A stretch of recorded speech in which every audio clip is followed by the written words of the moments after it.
اور اس کے بعد جب آپ سے کوئی چیز چھوٹ جاتی ہے غفلت سے، مشکل سے، بے ہوشی سے، انجانے میں، علم نہ ہونے کی وجہ سے، نیند کی وجہ سے، اس کی اٹھ کے آپ قضا کریں۔ وہ قضا کا طریقہ کیا وہ بھی بتا دوں۔ جب کوئی نماز آپ کی چھوٹتی ہے اور جو ہی آپ کو ہوش آئے یا نیند کھلے اور پتہ چلے تبھی اس کو پڑھنا ہے۔ مثال، آپ فجر میں الارم لگا کے سوئے، نیند کھلی تو کیا ہو گیا؟ سورج نکل گیا تھا، 7 بج گئے تھے سمجھ لیجیے۔ تو ہمارے لوگ کیا کرتے ہیں بہت سارے، آپ جان دو اب آپ ظہر میں وضو کریں گے، ڈبل وضو کر کے کیا فائدہ؟ تو پھر ظہر سے پہلے جاتے ہیں مسجد میں، وضو کر کے 2 رکعت پہلے پڑھتے فجر کی اور ظہر کی۔ یاد رکھیے جو نماز جب چھوٹ جاتی ہے، جب آپ نے حدیث میں فرمایا جب کوئی انسان کو نیند لگ جائے، آنکھ لگ جائے، جب وہ اٹھے تب اس کے لیے فجر کا وقت ہے۔ لیکن یہ سستی کاہلی والے اور روز چھوڑنے والوں کے لیے نہیں حدیث، یہ غفلت سے ہو گیا۔ میں نے الارم لگایا، میں نے سب کچھ کیا، میں نے گھر والوں سے کہا، سب ہونے کے باوجود بھی انسان ہے، ہوگی غفلت، مہینے میں 1-2 بار ہو سکتی ہے غفلت ہو جائے مجھ سے۔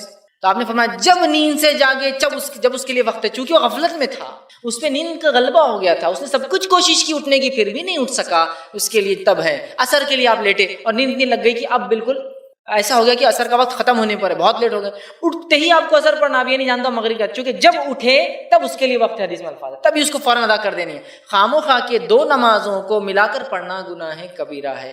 فرض اپنی جگہ اپنے وقت پر نماز فرض ہے، کبھی بھی نہیں پڑھ سکتے، ٹھیک ہے؟ تو لہٰذا قضا اگر ہو جائے، جیسے ہی یاد ہے ارے ظہر کا وقت تھا، فوراً کرنا، عصر تک انتظار نہیں، ڈبل وضو کرنا، ڈبل فلاں کرنا، وہ کرنا، ٹھیک ہے؟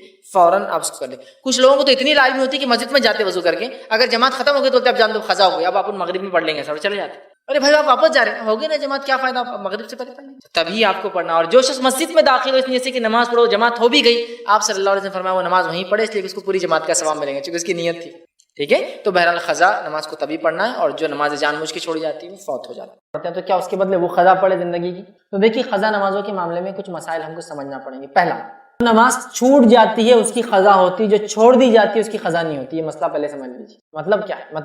مطلب یہ میں سو رہا تھا اور عصر کا ٹائم نکل گیا تو یہ نماز چھوٹ گئی تو اس کی قضا ہو جائیں گی۔ میں ٹرین میں سفر کر رہا تھا اور وقت پتہ ہی نہیں چلا تو یہ نماز چھوٹ گئی، اس کی قضا ہو جاتی ہے، ٹھیک ہے؟ میں یہاں بیٹھا ہوں، اذان ہو رہی ہے، اس کے بعد بڑا جان دو دیکھیں گے اب مغرب آ گئی تو کیا اس عصر کی قضا ہے؟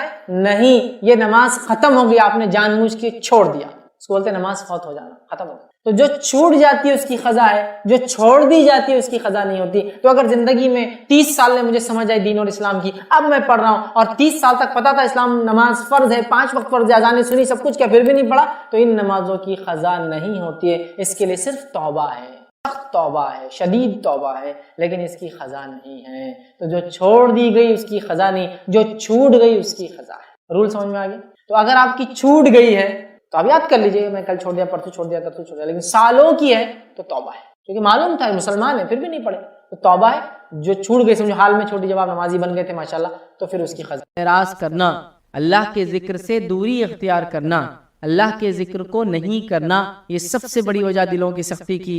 آئیے نبی اکرم صلی اللہ علیہ وسلم کیا فرماتے ہیں، کیا فرماتے ہیں، جامع ترمذی کی روایت آپ نے فرمایا تم اللہ کے ذکر کے علاوہ دوسرے کلام کی کثرت نہ کیا کرو، تم اللہ کے ذکر کے علاوہ دوسرے کلام کی کثرت سے نہ بولا کرو۔ کیوں؟ سنو، آپ نے فرمایا کثرت نہ کیا کرو، کیونکہ اللہ کے ذکر کے علاوہ دوسرا کلام بکثرت کرنے سے دل سخت ہو جاتے ہیں۔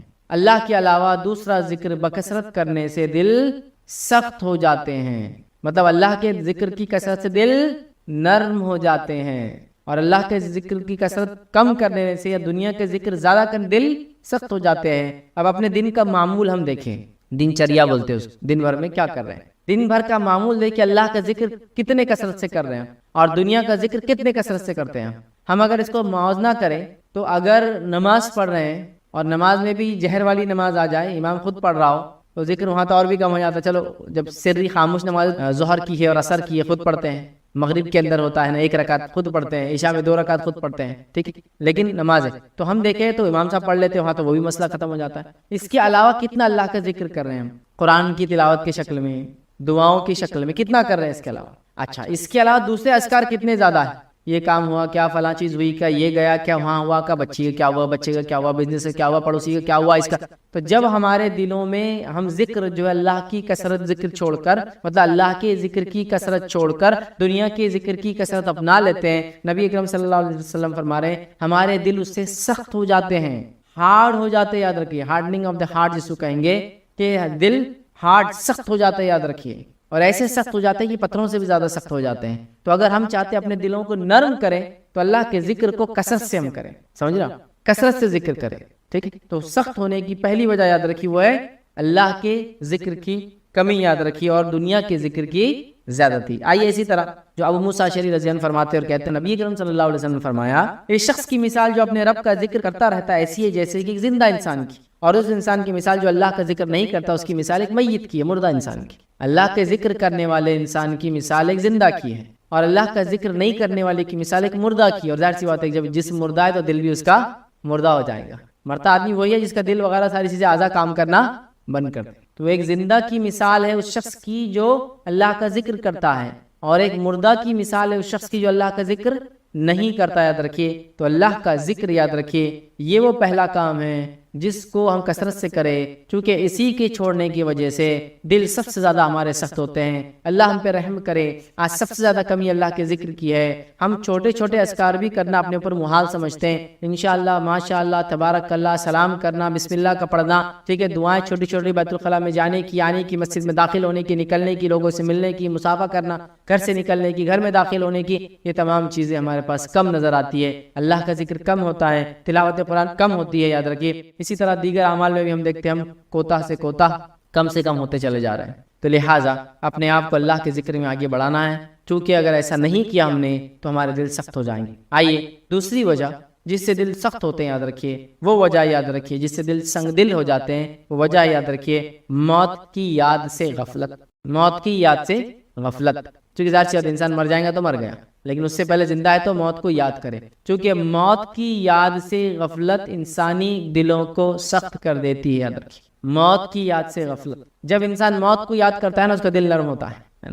کسی نے کسی کی زمین ہڑپ لی، اس کو موت یاد آ گئی، فوراً آپ دیکھیں گے دل نرم پڑ جاتا. کسی نے کسی پہ ظلم کیا، دوسرے نے کہا رہے تم بھی مرو گے، دل نرم ہو جاتا. چونکہ مرو گے مطلب اب اس کو آخرت یاد آتی تو اس کا دل نرم ہو جاتا. کسی نے کسی کو ستایا، حق مارا، ظلم کیا، گالی دی، کچھ بھی کیا، آپ اس کو آخرت یاد دلاؤ، موت یاد دلاؤ، اس میں آپ ڈر پائیں گے. کوئی زکوٰۃ و صدقات نہیں کرتا، آپ اس کو اللہ کا ڈر دلاؤ، موت یاد دلاؤ، وہ زکوٰۃ صدقہ کرنا چلیے ہمیشہ نہ بھی کر دو، اس ٹائم تو ڈر جاتا ہے. موت کا بیان آپ جب بھی سنتے ہوں گے تو دلوں کی کیفیت بدلتی ہوئی نظر آتی ہوں گی. جہنم کا بیان جب بھی سنتے ہوں گے دلوں کی کیفیت بدلتی ہوئی نظر آتی، چونکہ آخرت کی بات ہو رہی. تو موت کا تذکرہ، آخرت کا تذکرے سے غفلت انسان کے دلوں کو سخت کر دیتی ہے. اور موت کا اور آخرت کا تذکرہ جب انسان بار بار کرتا ہے اس کے دل نرم رہتے ہیں، اس کے دل نرم رہتے ہیں. اسی لیے اللہ کے رسول فرمایا لذتوں کو مٹا دینے والی چیز موت کو بکثرت یاد کرو. اسی طرح آپ نے فرمایا اور کہا کہ قبرستان کو جایا کرو، اس لیے کہ اس سے تمہیں آخرت کی یاد آتی ہے. اور قبرستان میں جانا موت کا ہی تذکرہ ہے. تو میں کہوں گا میت کے ساتھ شامل ہوئیے، موتا کے گھر جایا کرے، نماز جنازہ میں شامل ہوئیے، تدفین قبرستان میں جا کے دیکھیے، وقتاً فوقتاً قبرستان میں رشتہ داروں غیر رشتہ داروں کے پاس جا کے ان کے لیے دعائیں مغفرت کیا کیجیے. تو اس سے کیا ہوتا ہے، اور وقتاً فوقتاً موت کو یاد کرنے سے انسان کو کیا ہوتا ہے معلوم آپ کو، اس کا دل نرم ہوتا ہے اور دلوں کی سختیاں کم ہو جاتی. یاد رکھیے آج ہم موت کو مکمل طور سے بھول گئے، ہمارے دل سخت سے سخت تر ہوتے چلے جا رہے ہیں. ہمیں بتایا جا رہا ہے بھائی یہ غلط کر رہے ہو، اب چلنے تو دیکھا جائے گا. اس لیول تک آگے جب ہوں گا جب دیکھا جائے گا، اس لیول پر آ چکے ہیں ہم لوگ. یاد رکھیے تو لہٰذا ہم کو اس چیز کو سمجھنا ہے اور موت کو کثرت سے یاد کرنا ہے. تیسرا کام یاد رکھیے جس کے نہ کرنے سے دل سخت ہو جاتے ہیں وہ یہ ہے، یاد رکھیے اللہ کے فرائض میں کوتاہی کرنے سے یا اللہ کی نافرمانی سے دل سخت ہو جاتے ہیں. اللہ کے فرائض میں کوتاہی کرنے سے یا اللہ تعالیٰ کی نافرمانی کرنے سے دل سخت ہو جاتے ہیں. یاد رکھیے آئیے میں آپ کو واقعہ سناتا ہوں. اللہ تعالیٰ نے یہودیوں کو سورہ مائدہ کے اندر حکم دیا اور فرمایا اور کہا کہ ان سے 4 باتوں کا عہد لیا گیا تھا. 4 چیزوں کا عہد لیا گیا تھا. پہلے کیا عہد لیا گیا تھا کہ تم نماز قائم کرو گے، یہ ایک فریضہ ہے. پھر عہد لیا گیا تھا کہ تم زکوٰۃ ادا کرو گے. پھر عہد لیا گیا تھا کہ تم رسولوں پر ایمان لاؤ گے. اور پھر عہد لیا تھا کہ قرض حسنہ آپس میں ایک دوسرے کو دو گے. کہ تو یہودی سود پر پیسہ لیتے تھے تو اللہ نے کہا قرض حسنہ لو دو. 4 چیزوں پر عہد لیا.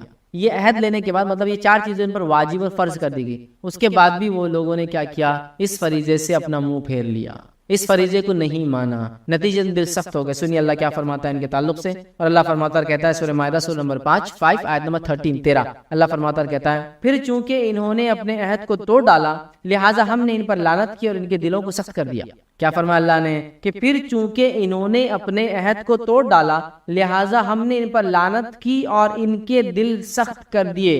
یہودیوں کو اللہ نے وعدہ لیا، 4 چیزوں کا وعدہ لیا اس میثاق کو, اس وعدے کو انہوں نے توڑا, جس کے نتیجے میں اللہ کی لعنت ہوئی اور ان کے دل کو اللہ نے سخت کر دیا. تو یہاں پتہ چلا فرائض کو چھوڑنے سے اور اللہ کی نافرمانی کرنے سے دل سخت ہو جاتے ہیں. فرائض کو چھوڑنے سے, اللہ کی نافرمانی کرنے سے دل سخت ہو جاتے ہیں. یاد رکھیے آج ہمارا حال کیا ہے, یاد رکھیے کتنے فرائض ہم پہ اللہ نے کیے ہیں. نماز 5 وقت کی, روزہ سال میں ایک بار رمضان کے مہینے کا, زکوٰۃ ہم کو دینا اگر مال نصاب سے اوپر پہنچتا ہے ہمارا تو سال میں جو ہے ایک بار 2.5%, اور الگ الگ اس کے جیسے جیسے مال کے الگ الگ اقسام ہوتی ہے. اسی طرح ہم کو اللہ نے مال و دولت دیا تو حج ہم کو کر کے آنا ہے نا, یہ چیزیں.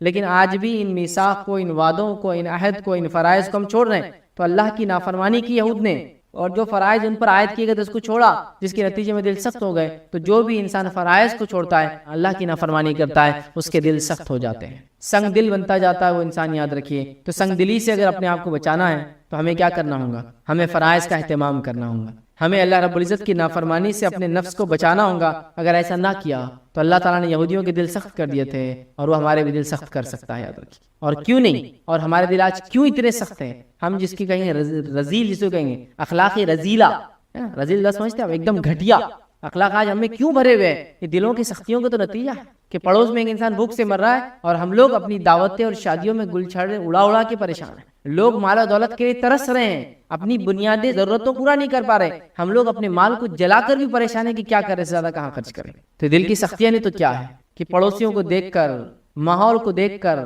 حالات کو دیکھ کر بھی اپنے اسلام نہیں کر پا رہے. کتنے دل ہمارے سخت ہو چکے ہیں. تو یہ تیسری اہم وجہ یاد رکھیے. آئیے چوتھی وجہ دلوں کے سخت ہونے کی, وہ ہے نظر بد کی پہچان کیا ہے, تھوڑا سا وہ بھی دیکھ لیتے ہیں. ہاؤ ٹو ڈیٹیکٹ, کیسے معلوم ہو کہ نظر بد کسی کو لگی ہے. چند باتیں آپ کے سامنے میں رکھ دیتا ہوں. نظر بد سے کیا ہوتا ہے, غیر معمولی تبدیلی یا تغیر, جس کو بولتے ہیں تغیر سمجھتے ہیں, طغیانی.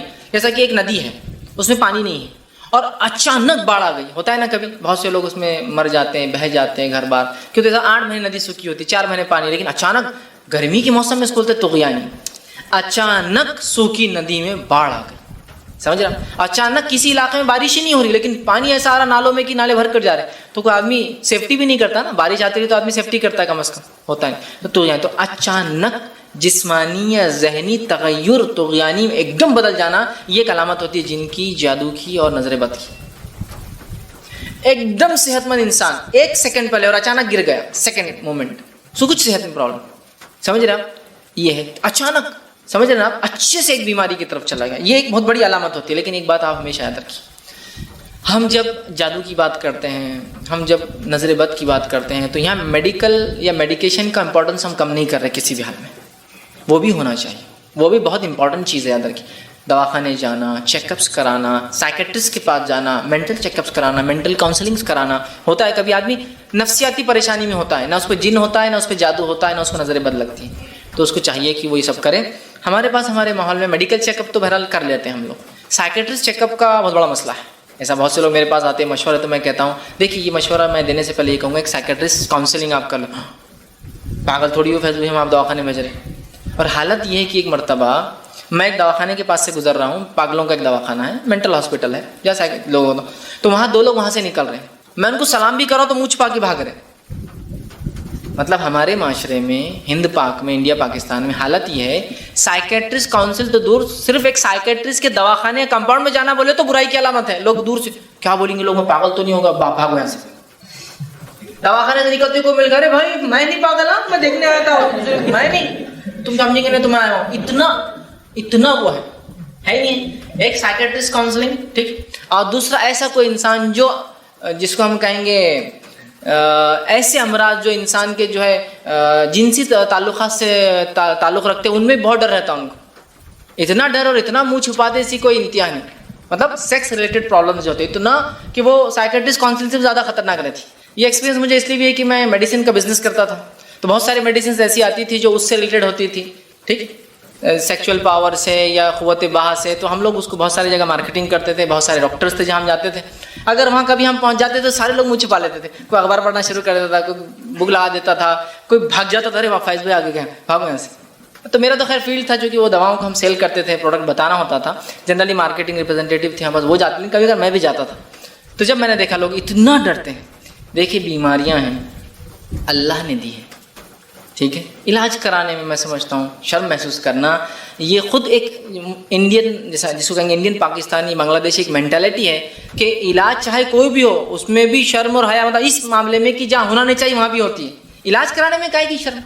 میرے کو زخم آ گیا مجھے علاج کرانا، نہیں لوگ کیا بولیں گے، میں کیسا جاؤں گا، لوگوں کو کیا جواب دوں گا، کیسے لگا بولوں گا، اس کو کیا جواب دوں گا، اس کو کیا جواب دوں گا، پڑوسی کیا سمجھیں گے، انہوں کیا سمجھیں گے، انہوں سمجھیں گے اس کو مار کے انہوں سمجھیں گے اس کو. اتنی باتیں سوچ رہا ہوں خالی علاج سے پہلے. کسی آدمی سائیکیٹرسٹ کاؤنسلنگ کی ضرورت ہے، آدمی پاگل ہوگا دواخانے نہیں بھائی ملنے ہم نہیں جائیں گے، گھر پہ آئے تو بولا بابا وہاں جانے کے بعد لوگ ہم کو سمجھ لیے تو اچھے خاصے ہم پہلے ہی. اتنا ڈر ہے. سائیکیٹرسٹ کاؤنسلنگ کرانا چاہیے. کبھی کبھار یہ بھی ضروری ہوتا ہے چونکہ اس میں کوئی جادو نہیں ہوتا ہے، کوئی نظر بد نہیں ہوتی، کوئی آصف نہیں، مینٹل انسان ڈسٹرب ہوتا ہے. سمجھ رہا؟ تو یہ کرانا چاہیے. اب یہ ہونے کے بعد ہم دم بھی کریں گے یا اس سے پہلے دم بھی کریں گے، لیکن یہ چیز بھی کرانا چاہیے، medical check ups psychiatric counselling. چونکہ نظر بد کا جادو سے اس کا تعلق ہے، اس لیے میں چاہ رہا ہوں. کبھی آدمی میں جادو نہیں ہوتا ہے، وہ نفسیاتی پاگل ہو جاتا ہے، اور آپ اس کا اگر جادوگر کا علاج کرائیں گے تو میں سمجھتا ہوں معاف کرنا کسی راکھی یا مالج کے پاس بھی کرائیں گے تو اس کو وہ فائدہ نہیں ملیں گی، وہ شفا جو ہونا چاہیے. سمجھ رہے؟ چونکہ اس کو جادو ہے ہی نہیں، اس کو ایکچولی مینٹل ڈس آرڈر ہے، کوئی ڈیسیز ہے. ٹھیک، اس بات کو ہم سمجھیں. ٹھیک. اب جو ہے لیکن واقعی میں اگر نظر بد ہے یا اس طرح کا ہے تو چند چیزیں جس سے پتہ چل سکتا ہے نظر بد ہے. اس میں ایک چیز یہ ہے کہ چہرے پر پیلاہٹ ہونا اور حلقے پڑ جانا، جو کہ حدیث میں ہی ہے نا کہ آپ نے دیکھا بچی کا چہرہ پیلا تھا تو کہا اس پر دم کرو. تو چہرے کا پیلا ہو جانا جو اب نارمل ہوتا ہے، یلوش چہرہ ہو جاتا ہے. ٹھیک ہے. اور اس کے ساتھ ساتھ جو ہے نیچے جو ہے حلقوں کا پڑ جانا. اسی طرح جو ہے سینے میں جو ہے گھٹن کا احساس ہونا، مطلب آدمی اچھا ہے اس کو کوئی چیسٹ کا ڈیسیز نہیں پھر بھی گھٹن کا محسوس ہونا. تلاوت سننے یا دم کرنے پر مختلف قسم کی پریشانیاں لاحق ہونا، کوئی اس پہ تلاوت کر رہا ہے دم کر رہا ہے تو پریشان ہو جائے مختلف قسم کی. اسی طرح جو معمول سے زیادہ گرمی محسوس ہونا، کنٹینیوسلی پریشان کی پسینہ جا رہا ہے اور پریشان رہ رہا ہے معمول سے زیادہ. نارمل تو ایک الگ چیز ہے، اب نارمل. اسی طرح جو پسینے کا آنا، اور خاص طور سے، اور اس میں بہت ساری باتیں ایسی جس کی میں حدیث سے کوئی دلیل نہیں دے پاؤں گا، لیکن یہ علماء کی تجزیے سمجھتے ہیں آپ، کچھ چیزوں کا ایکسپیریمنٹ کر کے دیکھا گیا کہ یہ آدمی پہ یہ جو علاج کر رہے ہیں یہ زیادہ ہو رہا ہے تو لہٰذا یہ سمٹمس ہو سکتے ہیں. لیکن اگر آپ آگے پوچھیں دلیل تو میں کہوں گا یہ دلیل تجزیہ ہے علماء کا کہ انہوں نے دیکھ کر پتہ کیا کہ ایسا یہ ہو رہا ہے. ٹھیک ہے.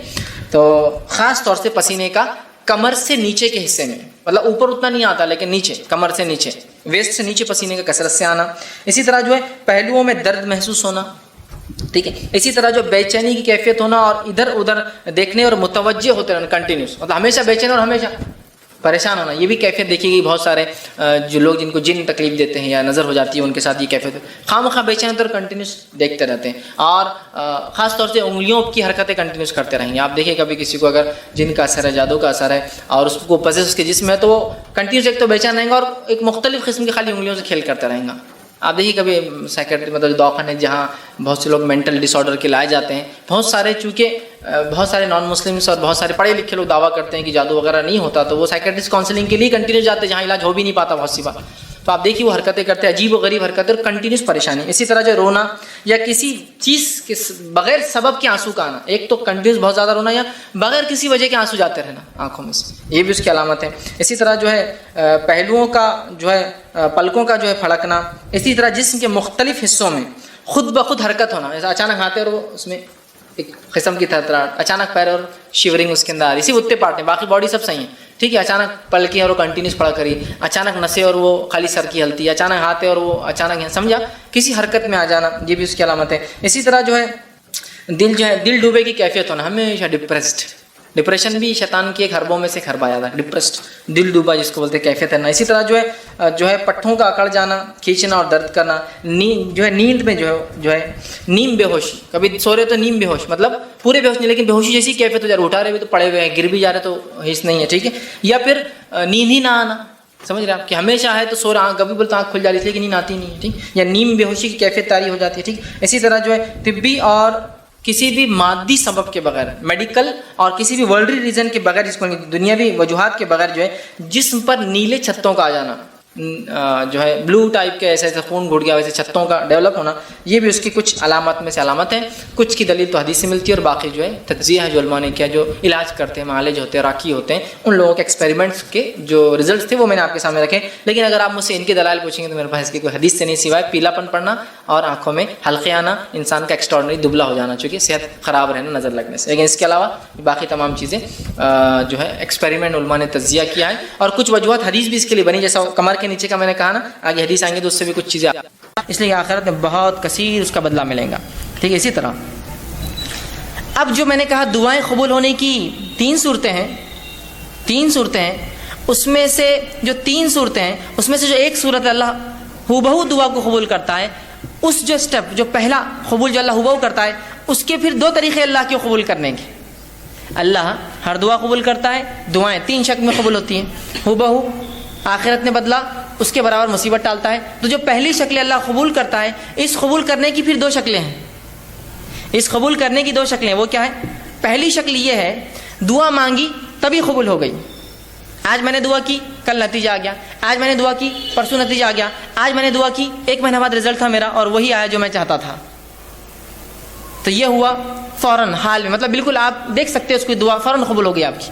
اور کبھی اس دعا کو اللہ بعد میں قبول کرتا ہے، بہت لمبے عرصے کے بعد، کتنا عرصہ ہم نہیں جانتے، بہت دن بعد بھی کرتا ہے لیکن۔ تو جو پہلی شکل ہے پھر اس کے دو ٹائپس ہوتے ہیں، پہلا فوراً، دوسرا تھوڑا وقت کے بعد۔ آئیے اس کی مثالیں ہم دیکھتے ہیں، جس میں دعا جو فوری قبول ہو جاتی ہے اس کی ایک مثال ہے، صحیح بخاری کی روایت ہے، آپ صلی اللہ علیہ وسلم فرماتے ہیں 3 لوگ تھے بنی اسرائیل سے اور وہ جنگل میں تھے، زوردار بارش ہونے لگی، تینوں نے گفا میں پناہ لے لی۔ اچانک اوپر سے ایک پتھر گرا اور گفا کی منہ پہ آ کے لگ گیا، گفا بند ہو گئی۔ تینوں نے کہا اپنے اپنے نیکی کا وسیلہ تلاش کرو اور اللہ کے سامنے ایسی نیکی بیان کرو جو نیکی خالص اللہ کے لیے کی ہوں گی تاکہ یہ مصیبت ٹل جائے۔ پہلے نے کہا اللہ میں نے اپنے والدین کے لیے جو ہے بکریاں چرا کر آیا تھا، والدین سو گئے، میں روز پہلے ان کو دودھ پلاتا، اس دن میرے والدین سو گئے تھے، بچے حالانکہ میرے بھوک سے تڑپ رہے تھے، میں نے پھر بھی بچوں کو جو ہے دودھ نہیں دیا، پہلے والدین کے اٹھنے کا انتظار کیا، انہوں نے پیا، پھر میں نے بچوں کو دیا، یہ میں نے تیرے لیے کیا تھا، اگر تجھے یہ چیز پسند ہے تو جو ہے اس کو جو ہے تو تھوڑا اس مصیبت کو ہٹا دے۔ پتھر تھوڑا کھسک گیا، روشنی اندر آنے لگی، فوراً اثر ہوا دعا کا، فوراً انسٹنٹ دعا ہوئی، اثر ہوا، پتھر تھوڑا کھسک گیا۔ پھر دوسرے شخص نے دعا کی، اور تیسرا بہرحال تفصیلی ہے واقعہ بہت لمبا، تینوں نے دعا کی، ایک کی دعا پہ تھوڑا کھلا روشنی آئی، دوسرے کی دعا پہ اتنا کھلا کہ باہر دیکھ سکتے لیکن نکل نہیں سکتے، تیسرے کی دعا پہ وہ رول کر کے بازو ہٹ گیا اور تینوں باہر نکل گئے، جبھی اللہ نے جواب دیا ان کی دعا کا۔ یہ ایک شکل۔ اب دوسری شکل جو اللہ بعد میں جواب دیتا ہے، جو بعید ہوتا ہے، عرصے بعد دیتا ہے، تو آئیے اس کی مثال خود قرآن نے دی۔ ابراہیم علیہ الصلوۃ والسلام نے اللہ سے دعا کی، سورہ بقرہ سورہ نمبر 2 آیت نمبر 129 اور فرمایا ربنا وابعث فیہم رسولا منہم یتلو علیہم آیاتک ویعلمہم الکتاب والحکمۃ ویزکیہم۔ اے اللہ ان لوگوں میں سے انہی میں سے ایک رسول پیدا کر۔ اے اللہ ان لوگوں میں سے، دعا کب کیا آپ نے معلوم آپ کو؟ جب اسماعیل علیہ السلام اور حاجرہ علیہ السلام کو لا کر مکے میں چھوڑ دیا، مکے میں چھوڑنے کے بعد جب آئے تو ایک دعا کر رہے ہیں، کیا دعا کر رہے ہیں؟ اے اللہ میری اس اولاد سے، اسماعیل سے، اس کی نسل سے، ان لوگوں میں سے جو ہے اللہ فرمایا ربنا وابعث فیہم رسولا منہم، انہی کے اندر سے ایک رسول انہی میں سے بھیج، یتلو علیہم آیاتک، جو تیری آیتیں پڑھ پڑھ کر انہیں سنائے، ویعلمہم الکتاب، اور تیری کتاب کا علم انہیں دے، والحکمہ، اور ان کو نبوی علم احادیث کا علم حکمت عطا فرمائے، ویزکیہم، اور ان کی نفسوں گناہوں سے پاک کرے۔ اور یہ دعا کا نتیجہ کون تھے معلوم آپ کو؟ یہ دعا کب قبول ہوئی؟ نبی اکرم صلی اللہ علیہ وسلم اس دعا کا نتیجہ تھے۔ آپ نے حدیث میں اس کی تفسیر کی اور فرمایا، آپ نے فرمایا میں اپنے باپ ابراہیم کی دعا کا نتیجہ ہوں۔ کتنے ہزار سال پہلے کی تھی ابراہیم علیہ السلام نے دعا؟ قبول کب ہوئی؟ وہ انہی میں سے رسول آیا، آخری نبی عرب تھے، اسماعیل علیہ السلام کے نسل تھے، لیکن ہزاروں سال بعد دعائیں رائے گاہ نہیں جاتی ہے، اثر لاتی ہی ہے، لاتی ہی اثر ہو فوراً یا بعد میں۔ اور بعد کی فوراً کی مثال بھی میں رکھ دی، بعد کی مثال بھی رکھ دی آپ کے سامنے۔ تو اللہ کے رسول ابراہیم علیہ السلام کی دعا قبول ہوئی، ہر دعا قبول ہوتی ہے، میری آپ کی بھی ہوتی ہے، لیکن فوراً نہیں ہوئی، کئی ہزار سال بعد اسی نسل میں اسماعیل علیہ السلام سے ایک نبی آئے۔ دعائیں خوب دیجیے، خوب دعائیں دیجیے، یہ دعائیں پتہ نہیں کب اثر لائیں گی، کتنے نسلوں بعد لائیں گی۔ ابراہیم علیہ السلام کی دعا ہزاروں سال بعد رنگ لائی، 3000 ساڑھے 3 4 ہزار سال بعد۔ دعائیں کرنا چاہیے، اس کے بڑے فضائل یاد رکھیے۔ تو 3 شکلوں میں سے پہلی شکل کی 2 قسمیں ہیں کہ فوراً اور دیر سے، لیکن یاد رکھیے اللہ رب العزت دعا قبول کرتا ہی ہے، دعا کبھی رائے گاہ نہیں جاتی۔ کبھی اپنی دعاؤں سے مایوس مت ہوئیے کہ میں نے دعا کی اور قبول نہ ہوئی۔ اسی طرح